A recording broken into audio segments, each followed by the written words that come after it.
will be way later because I didn't announce anything. So I like to multitask, and I need to kind of refresh my hair. My curls are a little stale. And there's some things I wanted to share with you all. So I figured, why not multitask? But before I do that, I'm going to hydrate real quick in my massive water bottle. So, pause for a moment. You're probably thinking, dang, that's a big water bottle. And it is, yep, I'm supposed to drink, I think, 60 ounces of water a day. So I'm trying to keep up with that. But if you're new here, I'm Brittany Patterson. So hello, this is the First One's channel. And as I get started with my hair, if you care enough, I'm going to briefly show you what I'm using. For right now, it's just some water. And I'm trying to do a thing where I use my hair products before I just go buy more, because that is where my money can go. It's either eating out or buying hair care products, basically. So I'm going to be using the rest of this Curl Quench mousse. It's really not that much in here. And my favorite thing of like all time, this curl activator from Cream of Nature also. So, real quick life update. I will be sharing probably a mini vlog. It might just be a short. I'm not even going to say it's a vlog on my graduation. I recently just graduated, and my husband is really adamant that I'm telling all of it. I recently just graduated with a double master's degree. One was an MBA, and another is a Master of Science in Management Information Systems. I just say IT because I don't feel like saying all of those words. So for those of you who do know the distinct difference, don't come for me. I know it's close enough. So I guess in the theme of the channel, right, I am the first person in my family to hold a master's degree. So whoop whoop. And it's definitely an interesting record to establish because I got two of them. And it was a really exciting time. Excuse me.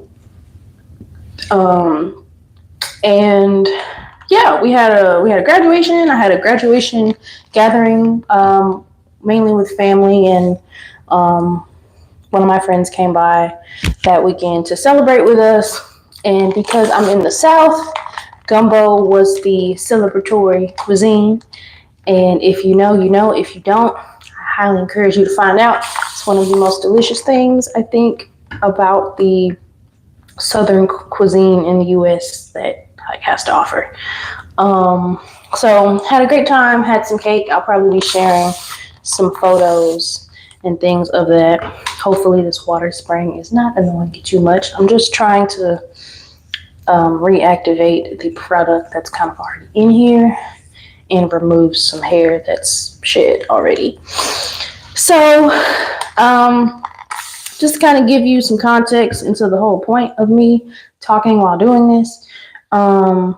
My graduation was on Friday this past weekend, and one of my closest supporters, one of my sorority sisters, in fact, texted me really early that morning as I'm getting ready to kind of go and get ready for the ceremony, because it was in a different location in Houston. It was in a town called Beaumont, which is about 2 hours east of Houston, for reference.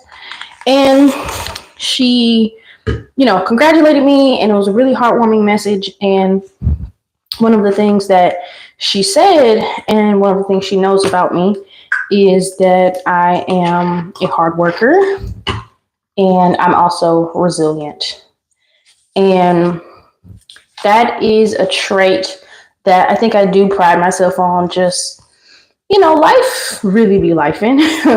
And if you know me close enough, you would know, like, it's life for me in certain ways at certain times in my life where you might find yourself asking, like, dang, like, how in the world did she even make it through all of that? That's kind of crazy. So I guess I'd say earned, if I can humbly say that. Lord, don't come for me. But I think through the life experiences that God has been walking with me alongside, as I go through these things, I think I've earned that trait. And I was riddled with emotion when she said that, not because I didn't necessarily it wasn't because I wasn't expecting that, so to speak. The thing is, the night prior, like, my resilience has started being tested. That's what I'm going to say. I'm still in prayer about how much I really want to share. So if things are a little cryptic, just kind of bear with me. If you do see this later and you decide to comment like, okay, can we get a story time from an aspect where you're comfortable? Let me know. I'm still reflecting on it. So you might get it, you might not. But anyway, we'll just say that my resilience had been tested. Okay, so this comment, so I'm just gonna kind of twist it, finger coil it a little bit. And it was one of those things where I had to think about how, people might want to be recognized, and it's me, I'm people, for being smart. But to demonstrate intellect, you do have to be mentally challenged to where you can assess like your problem solving skills, how you think about things, how you think about the world. And same thing with strong. Like, you're like, I want to be strong. Well, just like in a physical sense, you won't really be able to measure that until you get in the gym and you start, doing some bench presses or rows or whatever. I'm just going to make those references because I have to do that on a weekly basis in the gym. And so same thing in life, like, dang, it's just like, man, I don't want to just fold every time life gives me some hard stuff to deal with. Like, I want to be able to be strong enough to get through it. Well, that's the thing about strength and resiliency. You don't get those for free, I think is the thing to note here.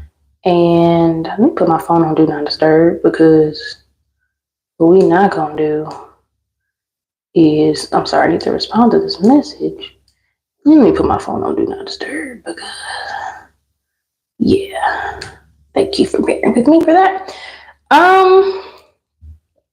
Yeah, you don't get those qualities for free at the end of the day. Like, if you want to be resilient, or maybe it's just something you kind of look back on life and be like, oh yeah, I am actually pretty strong.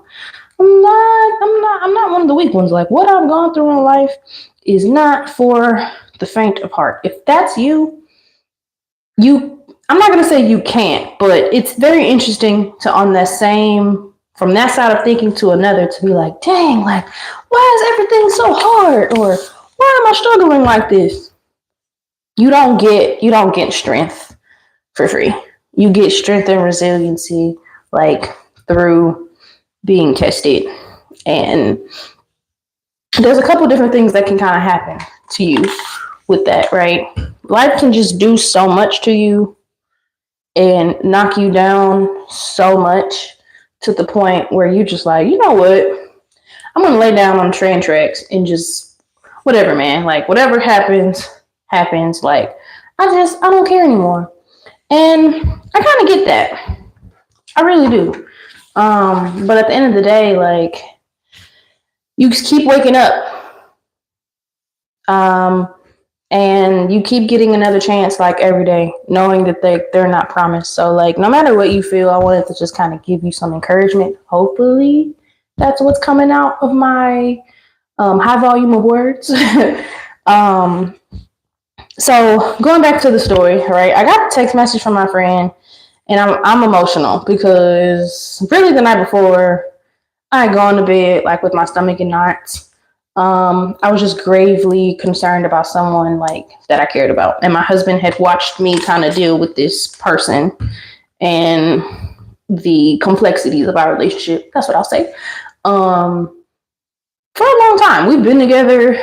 Oh Lord, like 12 years. So he knows enough. And of course, now that we're married, like, he's seeing it kind of firsthand.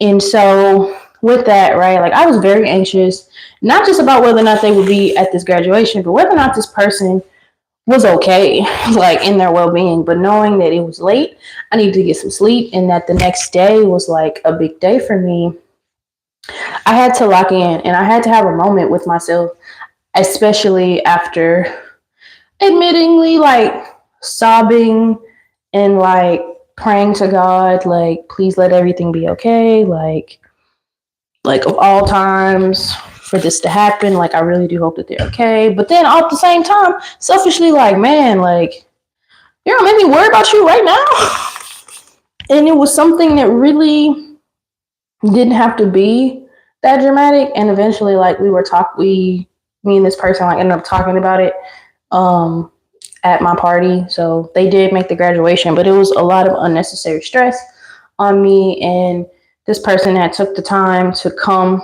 into town to like be part of the family festivities, but they still really didn't like spend time with me. Like we might have a couple of days out of like a 5-day period, basically. And I've been dealing with this for a really long time. And so like through therapy and like just living life, I got into a point where really like this person's actions like no longer dissuaded me. Like I couldn't keep holding on to what they were or were not doing and allowing like those misappropriated expectations to stunt my growth and stunt my healing, like for sure. Because of the dynamic of this relationship and the closeness of this person to me, like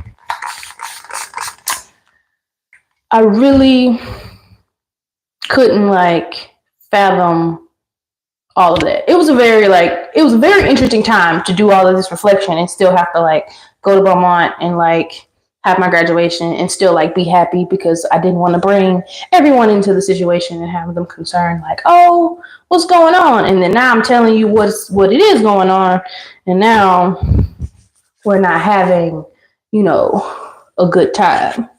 And yeah, that's kind of the end of that story. I think I will probably like dive in and do a little bit more of a story time from a certain perspective. But I said all of that to say, at the end of the day, you owe it to yourself to really take care of yourself. Like even if you have a really great support system in place, like you owe it to yourself to stop looking back. And that really could mean like an hour ago. That could mean yesterday. Like that could really mean more than just like a long time ago. And you kind of have to decide like, okay, like what am I going to do about this relationship with, say, a person? And how am I going to move forward? I'm still kind of figuring that out.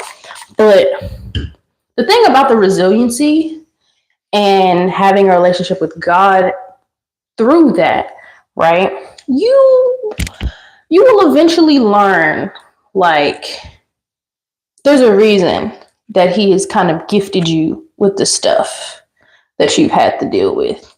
It takes a certain level of patience to, allow someone to inflict pain on you and then hear them regurgitate something along the lines of like, you probably don't understand what it feels like to blank, or to not be happy, or because you didn't go through exactly what they went through, they don't think that you can relate at all.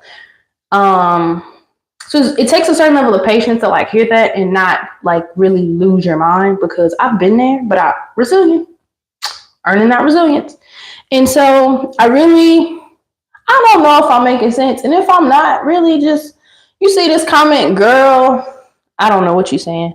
But if I am making sense, please keep your head up. Please stay encouraged, because at the end of the day, like, you have a right to heal. You have a right to move on.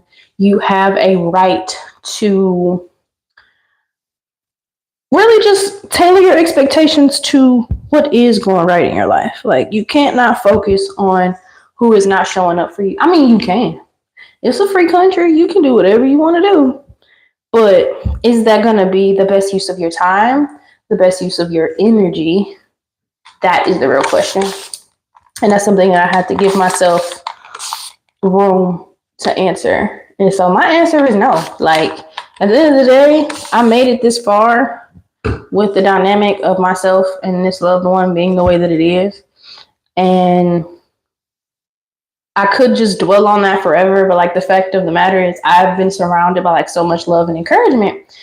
And in spite of this, I am still thriving. I am still living a life that I can be proud of. And that's what you have to focus on. Do not allow like people and things that you have been through in your life to harden your heart, because at the end of the day, like, you really do owe it to yourself to to live a life. In the Bible, Jesus says, like, I didn't come, I'm paraphrasing, I'm sorry, but it's something along the lines of like, I came so that you could have life, but also have it abundantly. So it's really not enough for you to just be like, I'm here, but through what you've gone in your life, like, you're afraid to try new things. You're afraid to buy that dress that you stare at every other day because you saw it on somebody and you think, oh, there's no way I could pull that off. There's a reason, like, you're still here. So take those trips, buy that plane ticket, even if it's something real small, like Houston to Dallas, not even an hour of a flight. Like, live your life. Do not allow things to really just put you in a box the rest of your life. Because had I done that, first of all, I wouldn't be on here talking to the air. I wouldn't have graduated college.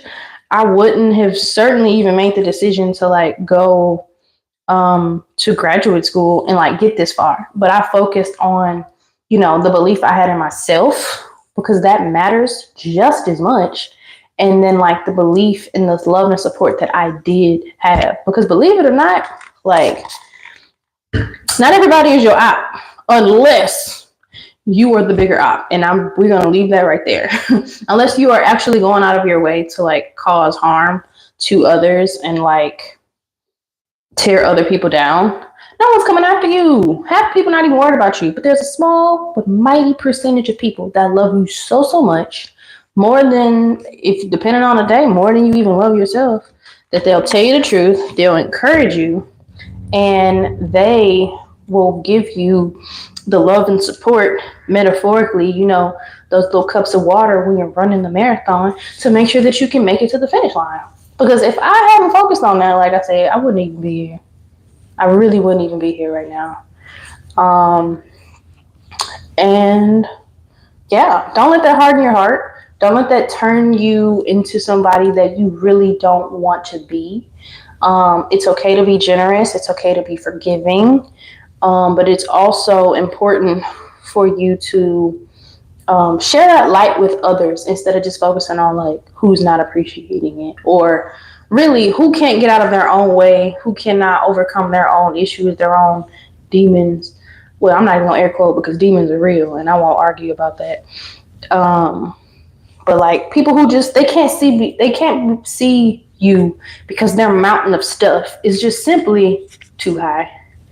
And it's not even your job to help people like that. Like, it doesn't mean that you don't try, but it definitely doesn't mean that you have to like make their problems your problems, especially if it's something like emotional support or like mental health related. Unless you are a licensed professional, being a support system is great.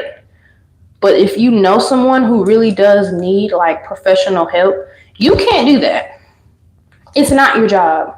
And if anything, if you're anything like me, you're going to feel some type of sense of failure because you couldn't get them across that finish line. But guess what? You weren't qualified to do that in the first place. So now look at you, frustrated. Quick pause though. Okay, definition coming through. I'm just going to let this dry and then probably do the outside before I go to the side. But that's pretty much what I wanted to leave you with. I actually don't have enough talking points, so you can watch me do my whole head. So I think I'll just finish up. But before I do, I always like to leave you with scripture. I said in a previous video, that I was going to work on that. So I have something for you from the Holman Christian Standard Bible Translation. Galatians 6 verse 9 says, "So we must not get tired of doing good, for we will reap at the proper time if we don't give up." And then verse 10 says, "Therefore, as we have opportunity, we must work for the good of all, especially for those who belong to the household of faith." Key word is especially. It does not say only. Okay, so that's another thing. Like, if you're just being kind and doing good work to people that have the same belief as you, that's wrong. Don't do that. And there's also additional scripture where it even says, like, if you're only nice to people that are nice to you, what does that say? So that's a heavy one. But what I want to leave you with is some encouragement. Do not get tired of doing good, because you will reap at the proper time. If you've heard the saying, you reap what you sow, that's actually in the same section of the Bible, because it says a couple verses before that, "For whatever a man sows, he will also reap." So in spite of your pain, I'm not saying you have to just be besties with your enemies. I'm not saying that you have to forget everything, but do not allow what these people have done to stop you from blessing these people over here. Okay, don't carry last year problems into some next year situations, because you're going to stunt your growth. And this might be heavy, just saying. You might also stunt the growth of the other people that are depending on you being in position, whether it's, physical position or just a spiritual or emotional maturity to give them what they need. They might not get what they need because you're not in position, because you are holding on to things more than you need to. And that, my friends, is where resiliency comes from. So that was a lot. I'm going to finish my hair. And yeah, in the meantime, take care of yourselves. I love you very much. And yeah, take care. Actually, I think I'm just gonna leave this going. And if I think of other things, I'll start talking. But other than that, that is the end of the encouragement for resiliency and keeping up the good work. So, excuse me while I just do my hair.